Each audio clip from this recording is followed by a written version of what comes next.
ನಮಸ್ಕಾರ ವೀಕ್ಷಕರೇ, digital news Kannada YouTube ಚಾನೆಲ್ಗೆ ಸುಸ್ವಾಗತ. ರಾಜ್ಯ ಅಷ್ಟೇ ಅಲ್ಲ, ದೇಶದಲ್ಲಿ ಈಗ ಕರ್ನಾಟಕದ ಸುದ್ದಿ ಸದ್ದು ಮಾಡ್ತಾಗಿದೆ. ಹೀಗೆ ಧರ್ಮಸ್ಥಳದ ಪ್ರಕರಣ ಬರೀ ರಾಜ್ಯ ದೇಶ ಅಷ್ಟೇ ಅಲ್ಲ, ವಿದೇಶದ ಮಾಧ್ಯಮಗಳು ಕೂಡ ವರದಿ ಮಾಡುವ ಸ್ಥಿತಿಗೆ ಬಂದ್ಬಿಟ್ಟಿದೀವಿ. ಇನ್ನೊಂದು ಕಡೆ ಜೈಲಲ್ಲಿರುವಂತಹ ಜೈಲು ಹಕ್ಕಿಗಳು, ಜೈಲು ಸ್ಟಾರ್ಗಳು. ಹೌದು, ದರ್ಶನ್ ಮತ್ತು ಪ್ರಜ್ವಲ್ ರೇವಣ್ಣ ಬಗ್ಗೆ ಈಗಾಗಲೇ ಎಲ್ರಿಗೂ ಕೂಡ ಗೊತ್ತಿದೆ. ಇದು ಕೂಡ ದೇಶದಲ್ಲಿ ದೊಡ್ಡ ಸುದ್ದಿಯಾಗಿತ್ತು. ಆದ್ರೆ ಈಗ ದರ್ಶನ್ ಮತ್ತು ಪ್ರಜ್ವಲ್ ರೇವಣ್ಣ ಇಬ್ರು ಕೂಡ ಭೇಟಿಯಾಗ್ತಾರಾ? ದರ್ಶನ್ ಜೈಲೊಳಗೆ ಏನ್ ಮಾಡ್ತಿದ್ದಾರೆ? ಈಗ ಪ್ರಜ್ವಲ್ ರೇವಣ್ಣಗೆ ಸದ್ಯದಲ್ಲೇ ಜೈಲಲ್ಲಿ ಕೆಲಸ ನೀಡುವಂತಹ ಸಾಧ್ಯತೆ ಇದೆ. ದಿನಕ್ಕೆ ಕೂಲಿ ಎಷ್ಟು ಗೊತ್ತಾ? ಈ ಎಲ್ಲ ಕುರಿತಂತೆ ಮಾಹಿತಿಯನ್ನ ಕೊಡ್ತಾ ಹೋಗ್ತೀವಿ. ಆದ್ರೆ ಅದಕ್ಕಿಂತ ಮುಂಚೆ ಈ ಪ್ರಜ್ವಲ್ ರೇವಣ್ಣ ಬಗ್ಗೆ ನಿಮ್ಮ ಅನಿಸಿಕೆ ಏನು? ದರ್ಶನ್ ಅವರು ಮಾಡದ ತಪ್ಪಿಗೆ ಜೈಲು ಸೇರಿದ್ದಾರಾ ಅಥವಾ ಅವರು ಸೇರ್ಕೊಂಡು ಈ ಪ್ರಕರಣದಲ್ಲಿ ಭಾಗಿಯಾಗಿದ್ರಾ? ಕಮೆಂಟ್ ಮೂಲಕ ತಿಳಿಸಿ. ಡಿ ಬಾಸ್ ಅಭಿಮಾನಿಗಳಾಗಿದ್ರೆ ಜೈ ಡಿ ಬಾಸ್ ಅಂತ ಕಮೆಂಟ್ ಮಾಡಿ. ಬನ್ನಿ ವಿಡಿಯೋವನ್ನ ಶುರು ಮಾಡೋಣ. ಮಹಿಳೆ ಮೇಲೆ ನಿರಂತರ ಅತ್ಯಾಚಾರ ಪ್ರಕರಣದ ಅಪರಾಧಿ ಮಾಜಿ ಸಂಸದ ಪ್ರಜ್ವಲ್ ರೇವಣ್ಣ ಹಾಗೂ ಚಿತ್ರದುರ್ಗದ ರೇಣುಕಾ ಸ್ವಾಮಿ ಪ್ರಕರಣದ ಆರೋಪಿ ನಟ ದರ್ಶನ್ ಇಬ್ರು ಪರಪ್ಪನ ಅಗ್ರಹಾರ ಜೈಲಲ್ಲಿ ಸೇಫ್ ಆಗಿ ಆರಾಮಾಗಿ ಇದ್ದಾರೆ. ಇವರಿಬ್ರು ಜೈಲಲ್ಲಿ ಭೇಟಿಯಾಗಬಹುದಾ ಅನ್ನುವಂತಹ ಕುತೂಹಲ. ಇಬ್ರು ಫೇಮಸ್, ಯಾಕಂತಂದ್ರೆ ಒಬ್ರು ಮಾಜಿ ಸಂಸದ, ಗೌಡ್ರ ಮಗ, ಇನ್ನೊಬ್ರು ಕೋಟಿ ಅಭಿಮಾನಿಗಳನ್ನ ಹೊಂದಿರುವ ನಟ ದರ್ಶನ್. ಇವರಿಬ್ರು ಜೈಲಲ್ಲಿ ಪರಸ್ಪರವಾಗಿ ಮಾತಾಡ್ತಾರ, ಭೇಟಿಯಾಗ್ತಾರ ಅನ್ನುವಂತಹ ಒಂದು ಪ್ರಶ್ನೆ ಕಾಡ್ತಾ ಇದೆ. ಒಬ್ರು ತನ್ನದಲ್ಲದ ತಪ್ಪಿಗೆ ಜೈಲು ವಾಸ ಅನುಭವಿಸ್ತಾ ಇದ್ರೆ, ತಾನು ಮಾಡಿದ ತಪ್ಪನ್ನ ರೆಕಾರ್ಡ್ ಮಾಡಿಕೊಂಡು ಹಳ್ಳಕ್ಕೆ ಬಿದ್ದು ಜೈಲು ಕಂಬಿ ಎನಿಸುವ ಪರಿಸ್ಥಿತಿಗೆ ಬಂದು ನಿಂತಿದ್ದಾರೆ. ಇವರಿಬ್ರು ಭೇಟಿಯಾಗುವ ಬಗ್ಗೆ ದೊಡ್ಡ ಸುದ್ದಿಯಾಗ್ತಾಗಿದೆ. ನಟ ದರ್ಶನ್ ಮತ್ತು ಮಾಜಿ ಸಂಸದ ಪ್ರಜ್ವಲ್ ರೇವಣ್ಣ ಅವರಿಬ್ರು ಜೈಲಲ್ಲಿ ಮುಖಾಮುಖಿಯಾಗಬಹುದು. ಅದು ಯಾವ ಕ್ಷಣ ಹೇಗೆ ಅಂತ ಹೇಳೋದಕ್ಕೆ ಸಾಧ್ಯವಿಲ್ಲ.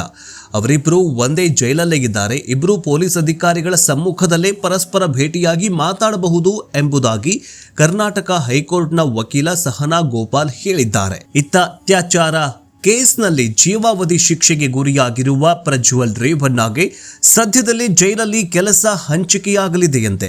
ಪ್ರಜ್ವಲ್ ವಿದ್ಯಾಭ್ಯಾಸದ ಮೇಲೂ ಕೆಲಸ ಹಂಚಿಕೆಯಾಗಬಹುದು.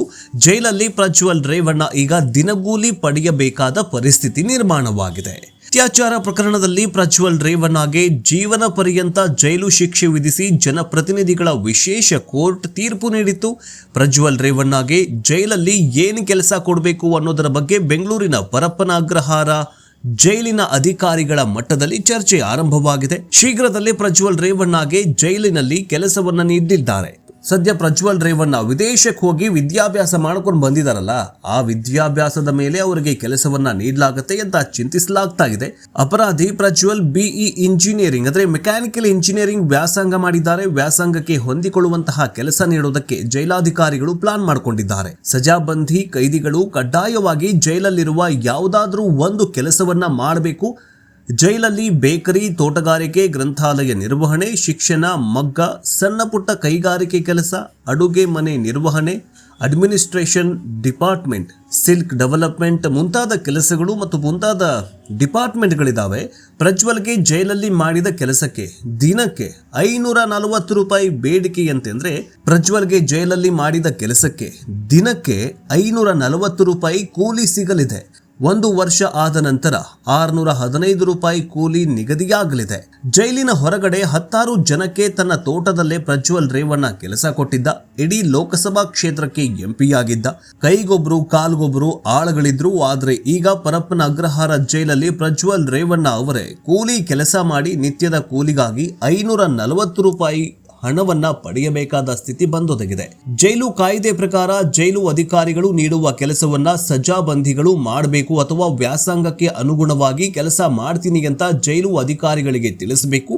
ಸದ್ಯ ಸಜಾ ಕೈದಿಯಾಗಿರುವ ಪ್ರಜ್ವಲ್ ರೇವಣ್ಣ ಯಾವ ಕೆಲಸ ಜೈಲಲ್ಲಿ ಮಾಡ್ತಾರೆ ಅನ್ನೋ ಪ್ರಶ್ನೆ ಈಗ ಎಲ್ಲರನ್ನ ಕಾಡ್ತಾಗಿದೆ. ಆದ್ರೆ ನೋಡಿ ಪ್ರಜ್ವಲ್ ರೇವಣ್ಣನ ಸ್ಥಿತಿ ಹೇಗಾಗಿದೆ ಅಂತ. ಅಂದು ತಾಯಿ ಕೋಟಿ ಕಾರಿನ ಬಗ್ಗೆ ಹೇಗೆ ಬಡವರಿಗೆ ಹೇಗೆ ಹೇಳಿದ್ರು, ಆದ್ರೆ ಮಗ ನೋಡಿ ಮಗನ ಪರಿಸ್ಥಿತಿ ಹೇಗೆ ಬಂದಿದೆ ಅಂತ. ಕಾಲಾಯಿ ತಸ್ಮೈ ನಮಃ ಅಂತ ಹೇಳ್ತೀವಲ್ಲ, ಕರ್ಮ ರಿಟರ್ನ್ಸ್ ಅಂತ ಹೇಳ್ತೀವಲ್ಲ, ಅದಕ್ಕೆ ಕೋಟ್ಯಾಧಿಪತಿಗಳಾದಾಗಲೂ ಬಡವರನ್ನ ಹೀಯಾಳಿಸಿ ನೋಡಬಾರದು. ಇನ್ನು ಕೆಆರ್ ನಗರ ಅತ್ಯಾಚಾರ ಪ್ರಕರಣದಲ್ಲಿ ಹಾಸನದ ಮಾಜಿ ಸಂಸದ ಪ್ರಜ್ವಲ್ ರೇವಣ್ಣ ದೋಷಿ ಅಂತ ಜನಪ್ರತಿನಿಧಿಗಳ ವಿಶೇಷ ನ್ಯಾಯಾಲಯ ಮಹತ್ವದ ತೀರ್ಪನ್ನು ನೀಡಿದೆ. ಆದ್ರೆ ಎಷ್ಟರ ಮಟ್ಟಿಗೆ ಅಂದ್ರೆ ಎಷ್ಟು ಶಿಕ್ಷೆ ಅನ್ನೋದು ಈಗಲೂ ಕೂಡ ಗೊತ್ತಾಗಿಲ್ಲ. ಹಾಸನದ ಪೆನ್ಡ್ರೈವ್ ಹಗರಣ ಅತ್ಯಾಚಾರ ಪ್ರಕರಣಗಳಲ್ಲಿ ಪ್ರಜ್ವಲ್ ರೇವಣ್ಣ ವಿರುದ್ಧ ವಿಶೇಷ ತನಿಖಾ ತಂಡವು ವಶಕ್ಕೆ ಪಡೆದಿದ್ದಂತಹ 15,000 ಫೋಟೋ, 2,000 ವಿಡಿಯೋಗಳು ಸಾಕ್ಷಿಗಳನ್ನ ನೀಡಿದ್ದು ಸ್ವತಃ ಪ್ರಜ್ವಲ್ ರೇವಣ್ಣ ಅವರ ಕಾರು ಚಾಲಕ ಎಲ್ಲ ಸಾಕ್ಷಿಗಳನ್ನ ನೀಡಿದ್ದಂತೆ. ಕಾರು ಚಾಲಕನಿಂದ ಪಡೆದ ಫೋಟೋ, ವಿಡಿಯೋ ಸಾಕ್ಷಿಗಳನ್ನ ನೀಡುವಂತೆ ಪ್ರಜ್ವಲ್ ರೇವಣ್ಣ ಅವರು ಹೈಕೋರ್ಟ್ನಲ್ಲಿ ಮನವಿ ಮಾಡಿದ ಸಂದರ್ಭದಲ್ಲಿ ಎಲ್ಲವೂ ಅಶ್ಲೀಲವಾಗಿದೆ ಅಂತ ಕೋರ್ಟ್ ಕಿಡಿಕಾರಿತ್ತು. ಜೊತೆಗೆ ಈ ಎಲ್ಲ ಸಾಕ್ಷಿ ವಿಡಿಯೋ ಫೋಟೋಗಳನ್ನ ನೀಡುವುದಿಲ್ಲ ಅಂತ ನಿರಾಕರಣೆ ಮಾಡಿತ್ತು. ಹೀಗೆ ಪ್ರಜ್ವಲ್ ರೇವಣ್ಣ ತಾನು ಮಾಡಿದ ತಪ್ಪಿಗೆ ಈಗ ಶಿಕ್ಷೆಯನ್ನು ಅನುಭವಿಸ್ತಾ ಇದ್ದಾರೆ. ಮುಂದಿನ ದಿನಗಳಲ್ಲಿ ದರ್ಶನ್ ಅವರ ಕೇಸ್ ಏನಾಗತ್ತೆ ಕಾದ್ ನೋಡಬೇಕಾಗಿದೆ. ಇದಿಷ್ಟು ಈ ಕ್ಷಣದ ಅಪ್ಡೇಟ್ಸ್. ನೋಡ್ತಾ ಇರಿ ಡಿಜಿಟಲ್ ನ್ಯೂಸ್ ಕನ್ನಡ. ಜೈ ಹಿಂದ್, ಜೈ ಕರ್ನಾಟಕ.